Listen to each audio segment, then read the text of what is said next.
Hoje aqui a gente conversa com a pesquisadora Viviane Costa e a nossa conversa é sobre essa interseção entre tráfico e fé. Quero falar com a professora também, expandir nossa conversa, sobre um Brasil que seja majoritariamente neopentecostal. Isso deve acontecer a partir de 2032. Que país vai ser esse, rapaz? Vamos tentar entender aqui o que é que muda nesse Brasil.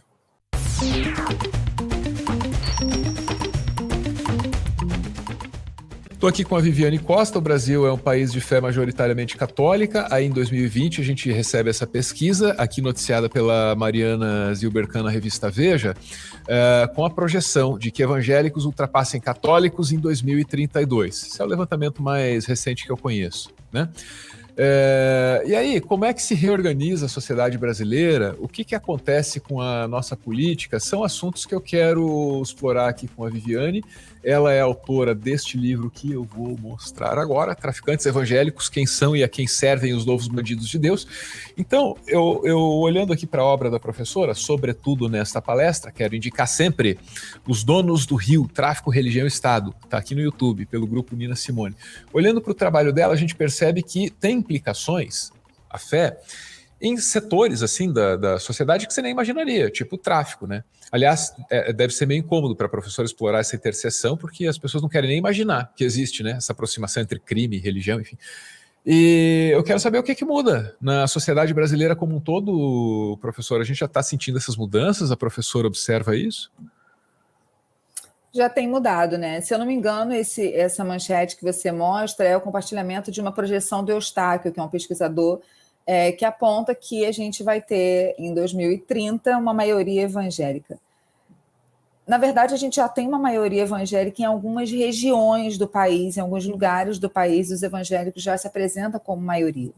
Né? O ISE, que é o Instituto de Estudos da Religião, onde eu trabalho, já tem pesquisas e publicações que apontam para essa direção de como o movimento evangélico já aparece em número maior em algumas localidades do país. A questão é que a gente já vem experimentando esse crescimento dos evangélicos e essa mudança do campo religioso em diversas frentes e diversas esferas. Então, quando a gente tinha, por exemplo, São Jorge como padroeiro dos traficantes e dos bicheiros, e da cavalaria do exército e de alguns segmentos da polícia, hoje a gente tem cultos no BOP, a gente tem cultos dentro do exército, cultos evangélicos, eu quero dizer, dentro do exército, a gente tem expressões religiosas, a gente tem, por exemplo, traficantes evangélicos. Então, como o campo religioso começa a mudar e os evangélicos começam a produzir uma mudança na cultura, a cultura também produz uma mudança no que é ser evangélico. Então, nessa intersecção entre crescimento evangélico e mudança da cultura, todo mundo se toca e todo mundo se transforma. Fica difícil a gente pensar que evangélicos serão esses que nós teremos daqui a 10 anos, mas não é difícil prever que serão evangélicos com uma identidade mais pentecostalizada e que novos pentecostalismos continuarão a surgir dessa transição que a gente vive, desses encontros que a gente vive de religião e cultura que se tocam e se transformam mutuamente, formando outras coisas que a gente vai conhecer olhando para esse fenômeno de acordo com que ele vai se construindo, se apresentando, e a gente vai pesquisando e conhecendo também. Professora, me afastando um pouquinho do objeto central da sua pesquisa, mas nem tanto, a senhora acompanha as atividades da bancada evangélica e, mais importante, essa bancada tende a se comportar de maneira diferente quando ela passa a representar a maior parte da população, a partir de 32? Que efeito isso pode ter sobre a representação política? Para mim é difícil de imaginar, mas tem que ter algum, não? Sim, a gente já está tendo. Infelizmente, quando a gente tem o projeto de ampliar o que é ser evangélico para uma nação, essa nação corre risco. Isso seria em qualquer religião.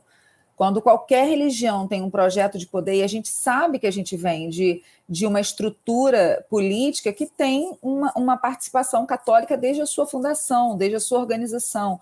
Então, a gente não está num país laico. A questão é que a gente está num período de transição em que muitas coisas estão em risco, né? E a gente precisa olhar para esses espaços com a participação de evangélicos, claro, porque são parte da sociedade, grande parte da sociedade, constituem um país que é diferente da década de 80, da década de 90, e a gente precisa lidar com isso, mas também ter cuidado para que a fé evangélica, hermenêuticas bíblicas, literalistas, sejam tratadas como lei e como rigor da lei, quando, na verdade, a gente está falando de confissão religiosa e de um país que é livre para as pessoas expressarem a sua religião, expressarem a sua fé e terem liberdade para fazerem isso. Então, acho que um risco que a gente tem aqui é de uma tentativa de uma imposição de poder de evangélicos nesse âmbito da formação da Constituição e nas discussões de leis que se aplicam a todo o país,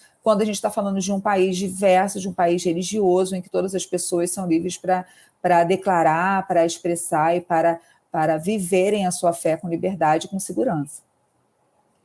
Professora, ainda dentro desse tópico, a professora falou aí sobre interpretações literais da Bíblia virando lei.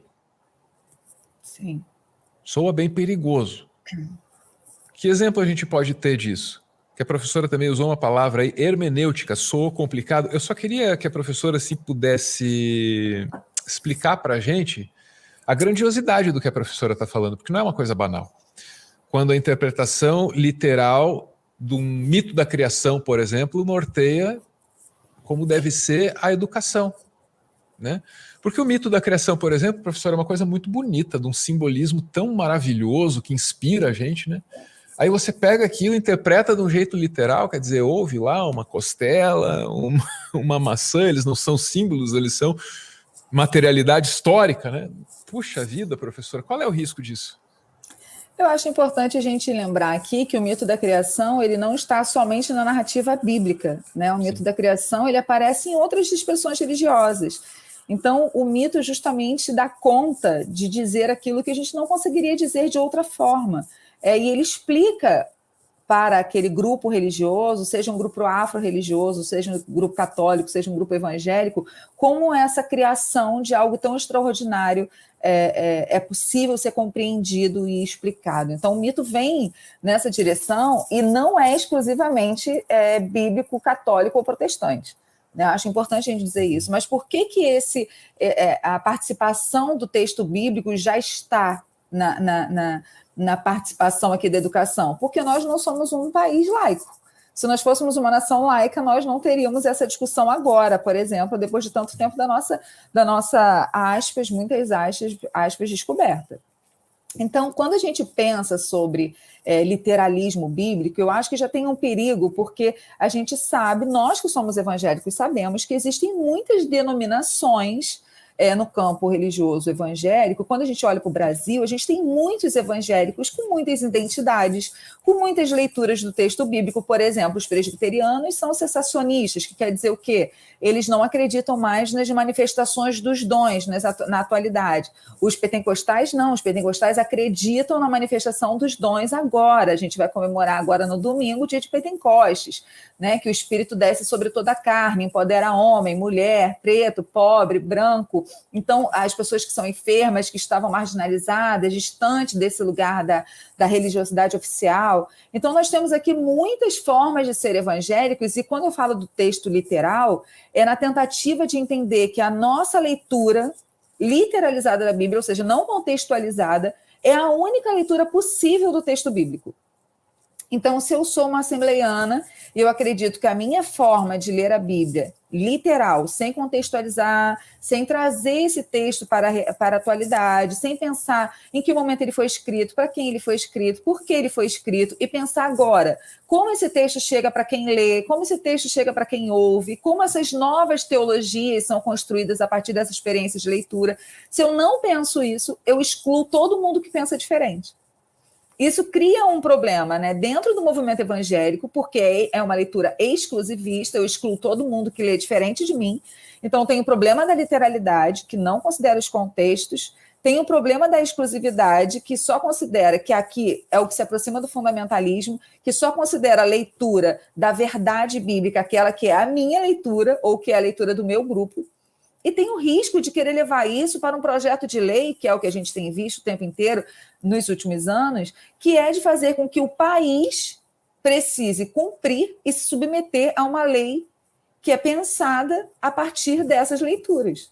É aí que a gente entra num risco de viver com fundamentalismo religioso que ameaça liberdades, que ameaça outras leituras, que ameaça outras expressões de fé e que ameaça outras formas de vida.